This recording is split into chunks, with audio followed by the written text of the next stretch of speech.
les laisse trop longtemps, voilà ce qui se passe.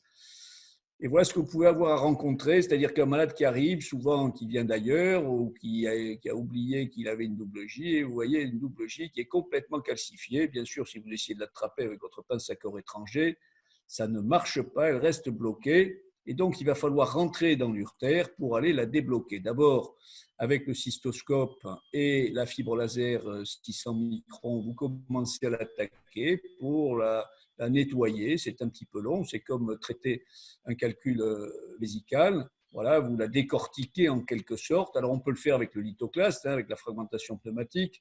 Moi, j'ai la chance d'avoir un laser holmium assez puissant, donc ça, c'est mieux. Sinon, on le fait avec effectivement la fragmentation balistique.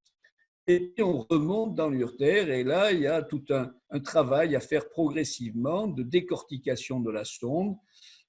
C'est moins difficile qu'on ne pourrait croire, parce qu'en fait, cette double J calcifiée a préparé la plupart du temps l'urtère, qui est assez large, et on remonte progressivement jusqu'à ce qu'on la libère de cette gangue calcique, et jusqu'à ce qu'on arrive à la boucle d'en haut. Alors, je passe rapidement.